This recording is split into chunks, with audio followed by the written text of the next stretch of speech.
Oh, we actually made it back to where we were.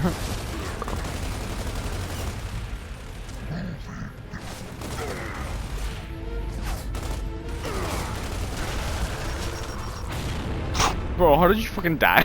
You died again.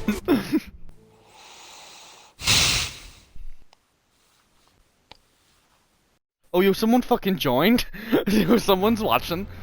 Great. Bro, what the fuck? His name's Helmer or some shit. Like, oh my god, you've joined way too late.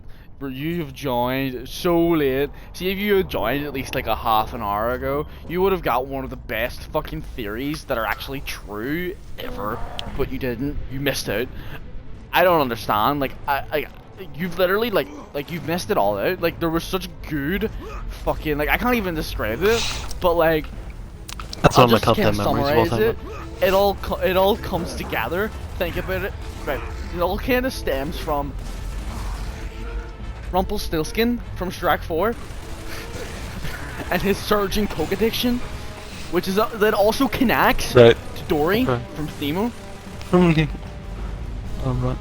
But I have to get into it seriously. Like, I kind of have to start from the start. No, okay, no. All right. I'm way out So, should I, David, before I start this, should I include the Lord Farquaad stuff? Include the client stuff. Semi-related. What is it? The client stuff, include that. Client stuff. I can't think of client stuff right now. 2 seconds. Right. Anyway, now this guy's on the edge of the seat. I know, even if he's lying down, he's on the edge, right? Anyway. On the edge. So Helmer, all right. So you know Rumpelstiltskin from actually type in chat if you've seen Shrek 4 and see if you haven't seen Shrek 4. Just fucking leave. Leaves. Bro, tell me you've watched Shrek 4. See if you haven't watched Shrek 4. Just leave the chat. Hey, he's watched Shrek 4. Are you aware of the villain in Shrek 4, Rumpelstiltskin? I'm gonna give you seen Shrek 4. He knows the main film of the film. Yeah, he says it's been a long time. So, do you know Rumpelstiltskin, like the bad guy in Shrek 4? Please type it, chat. Yes, he knows, right, okay. Features in Shrek 3, but looks completely different to how he does in Shrek 4. And this is actually easily summarized and fucking, what's the fucking word? Explained. And that is,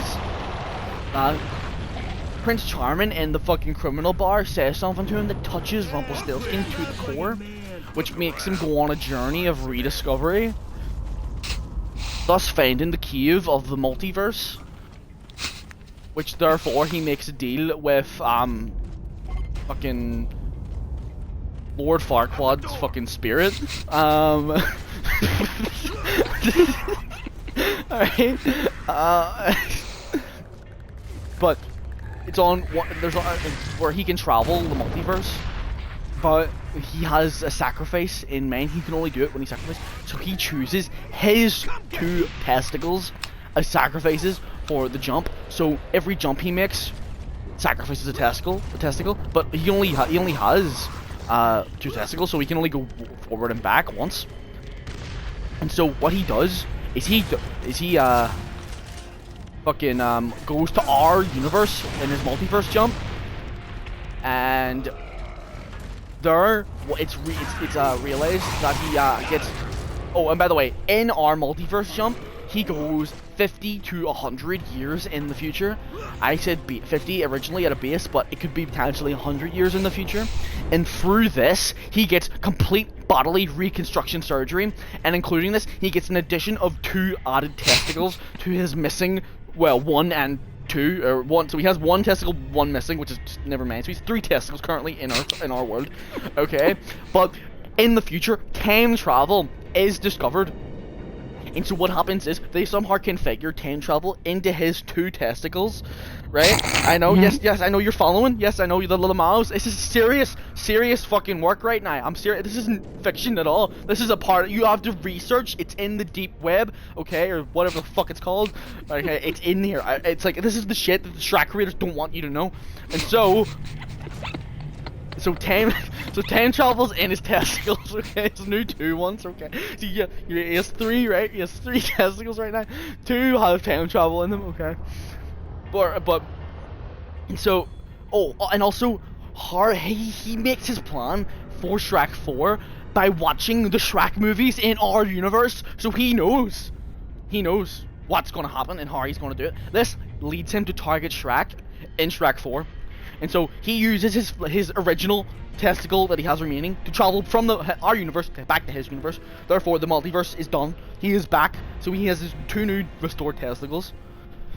Okay, and now he knows what to do and how to target Shrek and how to get his lifestyle. So the film proceeds. And also, now you may be catching me out right now. You may be being like, oh, but there's a flashback scene in Shrek, so this is completely disproven. You see, but there's where the time travel and the testicles comes in. So he uses said time travel to travel back in time to set up the whole plot of Shrek 4. Okay? The whole plot of Shrek 4. He does it all on purpose. He knew what was going to happen the whole time. Therefore, leading to what happens in Shrek 4. And so, like, whatever happens, it happens, right? And then things fuck up for Shrek, and he becomes like a fucking king, okay? And also, forgot to mention how he time travels. Have you seen Back to the Future? Please type in chat that you have seen Back to the Future, because I need to know if you've seen Back to the Future. It makes the explanation much easier. He has seen Back to the Future. Alright, so, you know the sparks from, yes, with the car. You know when the car travels? Like the sparks on the car, is it like it fucks off to the future or the past? Right, you know that? Well, see when he's pleasuring himself or fucking a woman? So all he has to do is think of a certain date in his brain, and the semen that leaves the tip of his penis is all that sparks. It like turns into that shit.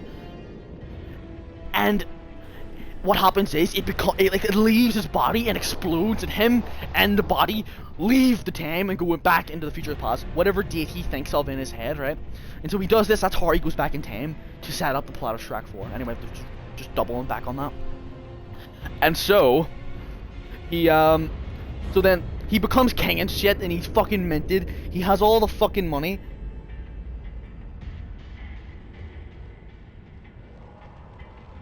Oh. Yeah, he can set a woman's inside in flames, yeah. He can do that, or he can just, like, use his hand, you know, if he wants to, you know, care for the woman. But Rumpelstiltskin doesn't give a fuck, okay?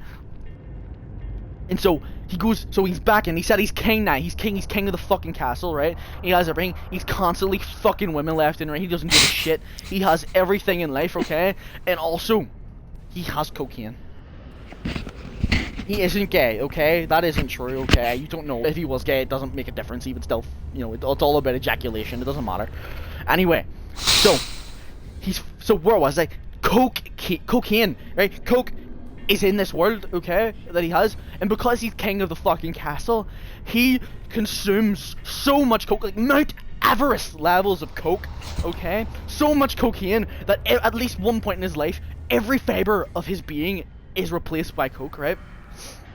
And you know Dory from fucking Finding Nemo?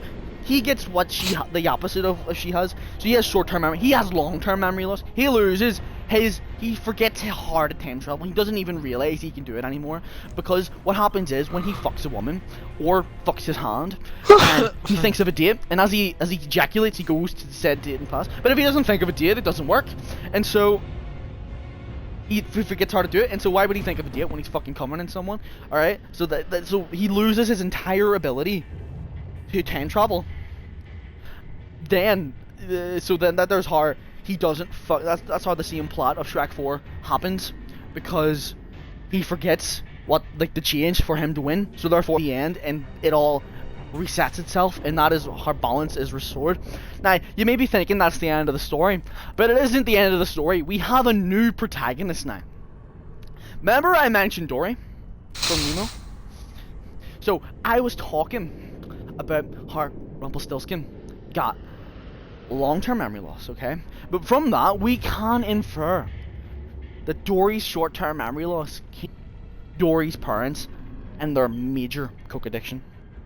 It's clear to assume that they must have had heaps in the ocean levels amount of cocaine, so that they could change their fiber of fucking, like, their entire genome, their DNA, so they could produce a short-term memoried fucking fish child. Okay, I hope you're still following here. And so I don't know if you've seen Finding Dory or not, but Dory's father has this massive fucking lump on its forehead, right? And so it's clear to assume that from the amount of cocaine snorted, that the brain created a compartment in his head, in the section of the brain, to store cocaine. You know, like the human body would store fat, like back in the day for like winter and shit, when we needed it. That's what the fucking brain was doing for fucking the cocaine for Dory's father. And so that would alter his genome entirely, playing a massive part in Dory's short-term memory loss, right? So therefore, when you think about it, if it wasn't for cocaine, like the drug cocaine, Marlon would have never found Emo. I also forget to mention that Dory actually was never sounded like Alan DeGeneres.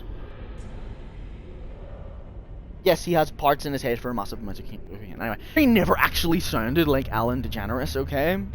Never actually sounded. The amount of cocaine in her system from being birthed in it altered her voice. Altered her voice entirely, sounding like Alan DeGeneres. Therefore, we can infer from this that Alan DeGeneres actually doesn't sound like Alan DeGeneres. Alan DeGeneres is a rapid, massive cocaine addict, therefore making Alan DeGeneres sound like our version of Alan DeGeneres. So in actuality, Alan DeGeneres is completely different, but the rapid cocaine addiction makes her sound this way. Alright, okay. David, I forgot how I got onto The Simpsons. I forgot how I got there. Post-COVID. COVID? But I know, but like, how did we get from Alan DeGeneres to Simpsons? I don't know. I'm getting confused in my own story here. This isn't a story, this is true. Right, by the way? I know, insider information. Yes, you may be wondering The Simpsons, right? But The Simpsons are The Simpsons, okay? Oh yes! Alright, never mind Alan DeGeneres, right? But either way, right? Cool, alright, fuck, I forget. I forget how I connected it all. Alright, but this one has to do with COVID, okay? Alright, so COVID, right? COVID, yes! See, The Simpsons, it's actually real life, and that's how they're predicting everything, because they knew it already happened, it's their history. Simpsons is our future, right? And so, COVID actually fucks our pigment in our skin. It travels from the lungs, it stops affecting the lungs, goes into the kidneys, fucks up our pigment in our skin, turning everyone's skin to yellow. Complete yellow. Except for black people, as we're clearly seeing in The Simpsons, the black people are still black. This is because at the time of the COVID-19 epidemic, or pandemic, George Floyd was murdered, therefore causing the BLM riots.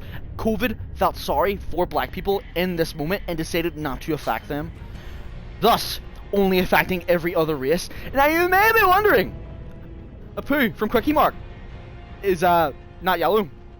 That's because his great ancestors actually hold the genome for the cure of fucking COVID, okay? But we never discovered it, so he keeps his pigment in his skin, right? And so obviously, down the line, the genome continues, so that's why Apu is still his skin color. He is a true human still, but what we don't know is how he can actually spread the cure. His semen contains this cure, and so anyone he fucks turns back into their original skin color. That's why his wife is also Indian and not yellow. That's why all his kids are Indian and not yellow, because his family and his genome, his entire genetic line, is the only ones who are immune for COVID, right? So the way we find the cure for COVID is to find Apu's ancestors in this time, because Simpsons could be 100, 200 years into our future, and we don't know. Okay, so that's kind of everything. Elmer0203. What kind of go here, bro? Okay. Okay, David. Brain